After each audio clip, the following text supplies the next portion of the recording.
Yo, welcome to Mystery Bar Kitchen. Today we're doing chicken paella. If you never had this before, stay tuned. I'm gonna show you what's going on.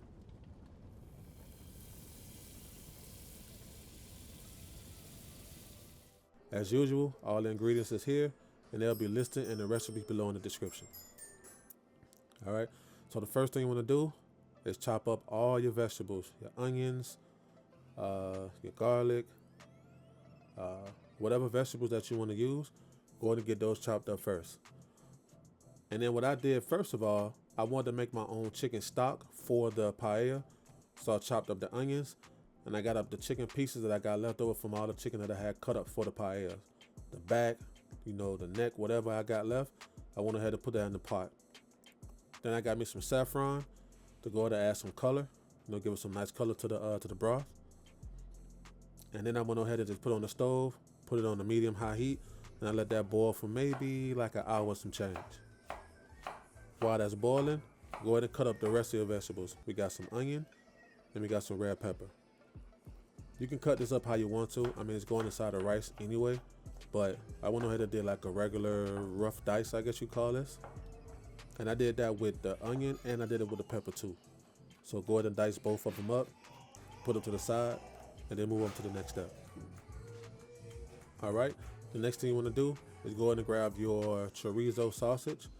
Now you can find this at any local grocery store or any Mexican or Spanish store around you. And you may not find the exact one I have, but you'll find some. And you don't have to do much with this one. All I'm doing is just taking off the plastic and putting it on the plate. And then I'm gonna just scramble this up. It's just like ground beef, pretty much. So all you do is just pretty much cut it out the package or whatever package it in, take it out, and then you scramble it up like some ground beef. And that's it with that one. That's what it looked like. It looked kind of nasty, don't it? Look like a you know what, but I ain't even gonna say it. You know what time it is. But all right, so you want to go ahead and get your pan. I forgot what they call this, but this is what they use to make paella. I'll put it in the description what they call this so you can find it, but I can't remember off the top of my head. But you want to get this one, add a little bit of oil to it, and you want to cook this on medium and cook it down, like I said, like ground beef. Just kind of break it up real good. Cook it, scramble it up, and then add in your next ingredient.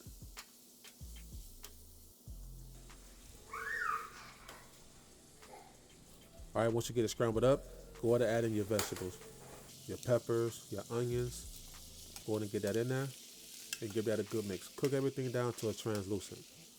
Then you want to grab your garlic paste or your fresh garlic. I didn't cut any garlic because I had garlic paste I wanted to use, but either one will work. Obviously, fresh is better. All right, go ahead and give that a mix and get that nice and fragrant. And then go ahead and add yourself some black pepper. And then once you add that in there and get it all mixed up, go ahead and remove it from the pan and put it in a bowl. Then go ahead and add the chicken in the same pot that we use. I forgot what they call this thing. I'm so sorry. I forgot what they call it. But add it in there and then mix it up real good. Get that cooking. And we're going to go ahead and cook that down. Then you want to go ahead and add yourself some kosher salt. Now, if you don't have kosher salt, you can use pink Himalayan salt. You can use regular salt, whatever you got available. And then you're going to go ahead and add yourself some black pepper to this. You don't have to add much because the broth and everything else that we're going to add to it is going to add tons of flavor to the dish. So you don't need to add nothing but salt and pepper to the chicken. That's all you need, to be honest.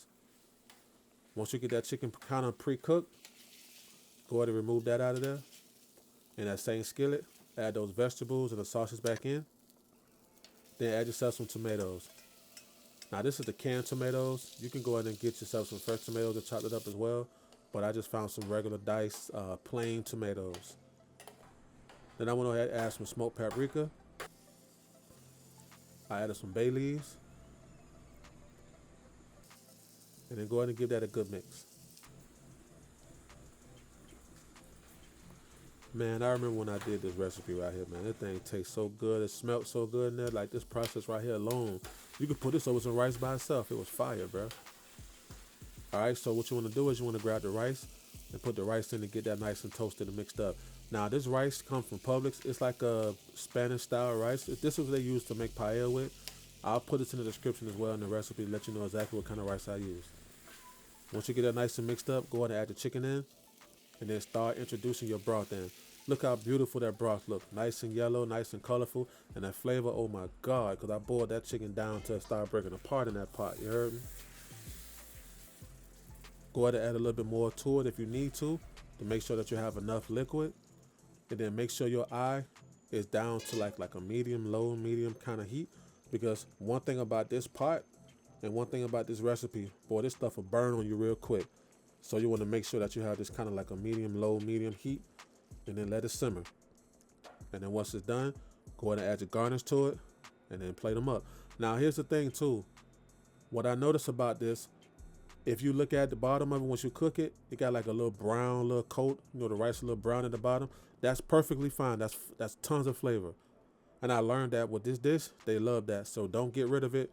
That's flavor. Trust me, keep it. Trust me, look it up. As always, subscribe, like, and comment, and we'll see you on the next one. And if it ain't good, throw the whole plate away. I'm dead serious.